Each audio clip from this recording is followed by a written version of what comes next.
You're late! Late! I've been waiting for you to summon me ever since you came here. Waiting and waiting and waiting. But my sapling didn't so much as utter my name. Such a heartless thing she is. Cold and cruel and heartless!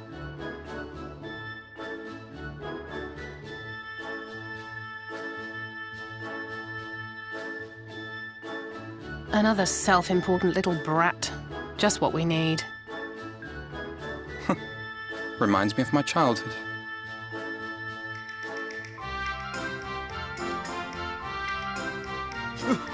All right, I'm sorry. It was a joke. Honestly, just a joke.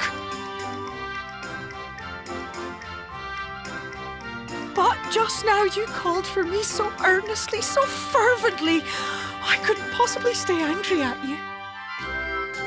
Very well. As your lovely branch, I will lend you my strength.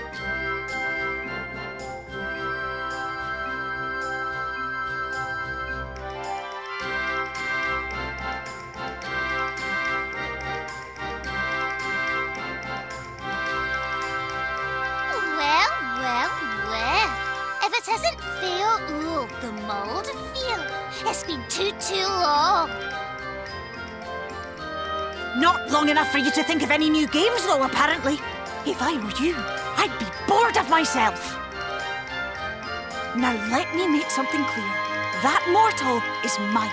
No matter what you do, she will never be yours. Never, ever!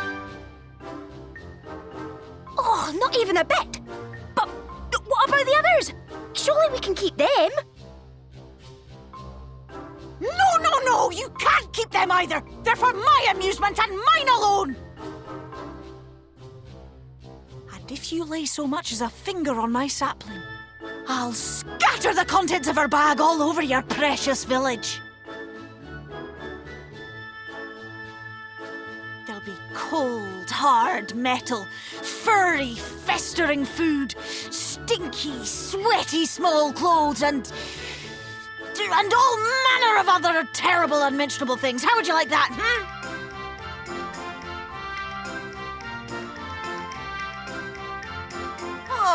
All right. But will you not at least let us play with the twins? Just while the others go and see Urianger? Aye, that's all we ask. And we promise we'll play nicely. It seems we won't be joining you. Aye! We'll reveal the hidden Furnick to you at once.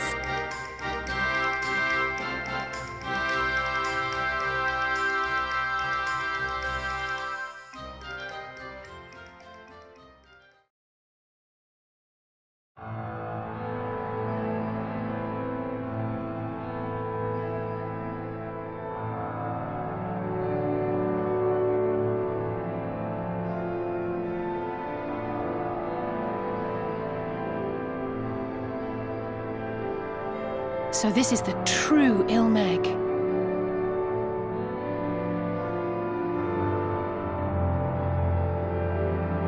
How are you feeling? Better. I think I remember the way now.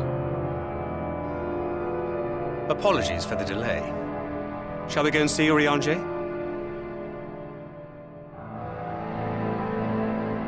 Your lovely branch is useful, yes? So whenever you're in trouble, you must remember to make use of me!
Urianger, are you in?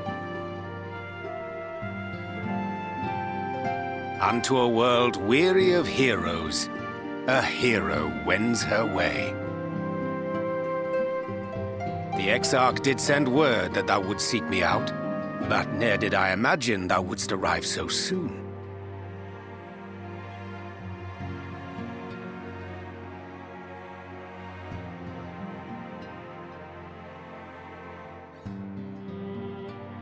Full glad am I to see thee once more, my friend, and none the worse for thy travails.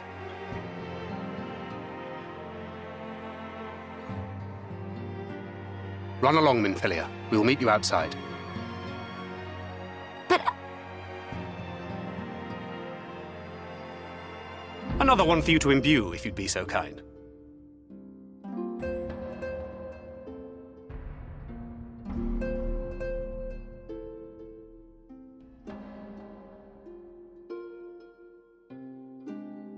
I take it thou hast met with our other comrades already?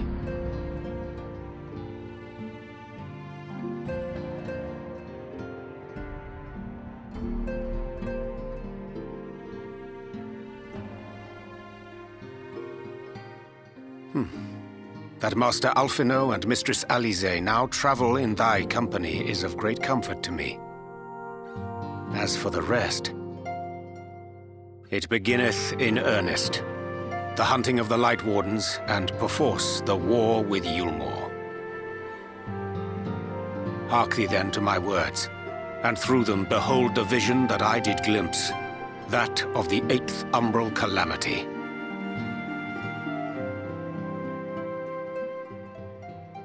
As I drifted hither to the first, traversing the boundary twixt reality and potentiality, I did bear witness to events yet to come.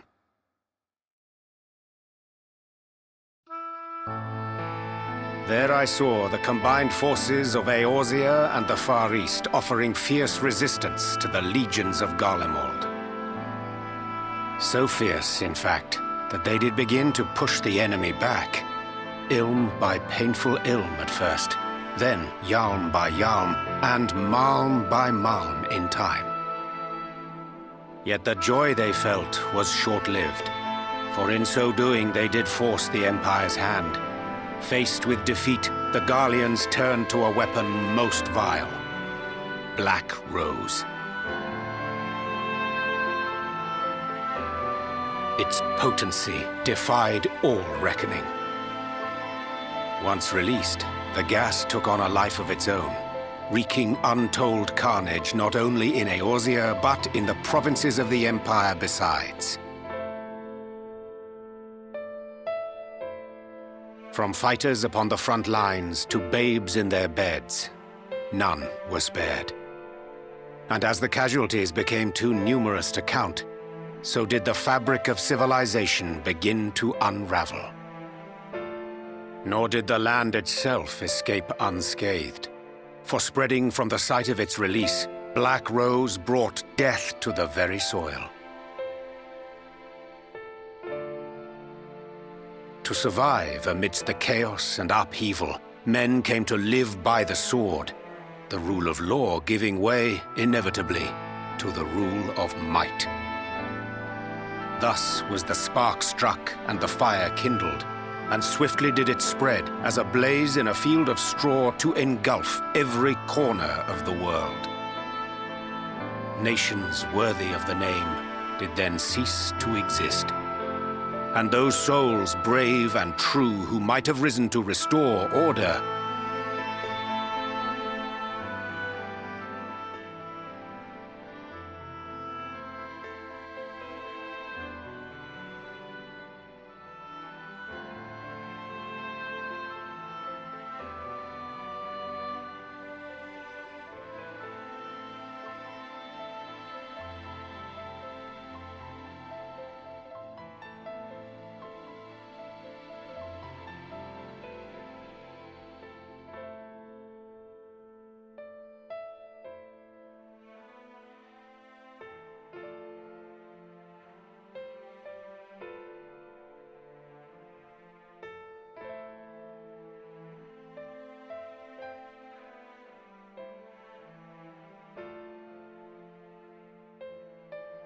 were no more.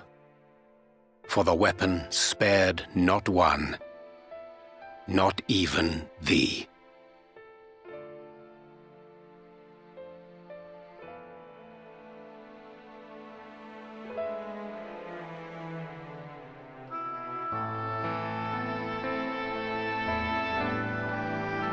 An endless age of war, begotten by the blight of Black Rose.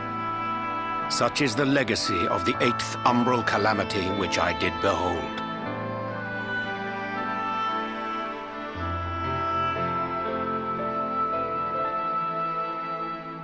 No matter the cost, we must forestall this tragedy.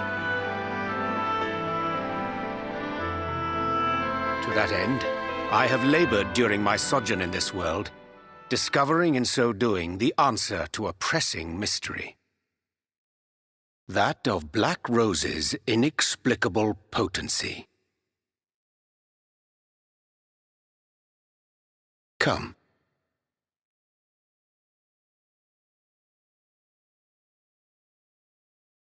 Dost thou recognize yonder chart?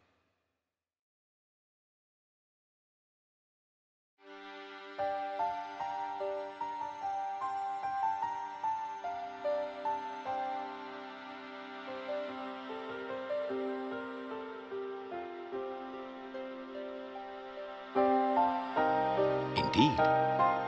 'Tis a rendering of the elemental wheel, such as one might find in classrooms across the source. As the chart maketh plain, our world is composed of 6 elements, in addition to which there exist 2 poles in fundamental opposition. Astral, the active; umbral, the passive.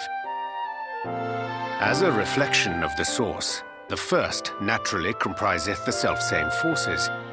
Yet, curiously, there is a notable divergence in their nomenclature. To be specific, the denizens of this world employ not the terms astral and umbral.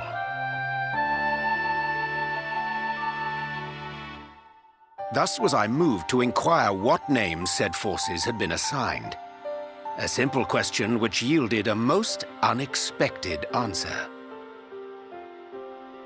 Upon demanding the name of the pole aligned with activity and growth, I was told that as life's myriad colors combine to produce black, the people of the first had called it darkness. At this, did my mind begin to race. Yet 'twas only when I asked what name had been given to the pole aligned with passivity that mine eyes were opened to the truth. Peace and tranquility being as purest white, unmarred by color, I was told it had been given the name of light.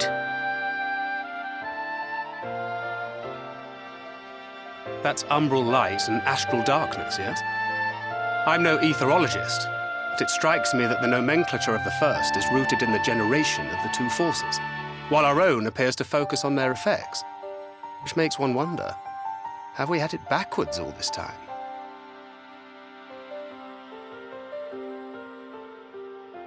"'Tis indeed a compelling question, and one which beareth closer examination.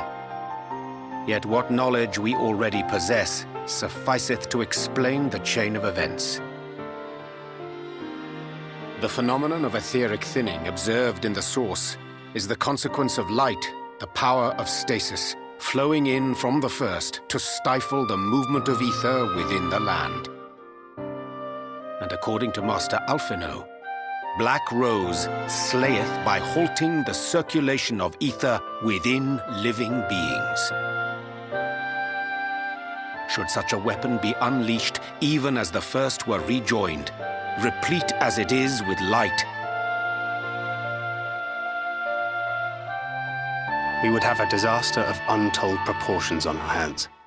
A calamity. Well, at least we have a better grasp of what we're facing. Our objective, however, remains unchanged. We are to eliminate the Light Warden of Ilmeg. Speaking of which, were you able to ascertain its whereabouts? Aye. 'Tis all but certainly ensconced within Leargear, the castle which standeth in the midst of the lake. To enter said stronghold, we must needs turn to the pixies for aid. Fortunately, I have become quite adept at courting their cooperation. Henceforth shall I accompany you, and do all in my power to ensure that my vision doth not come to pass.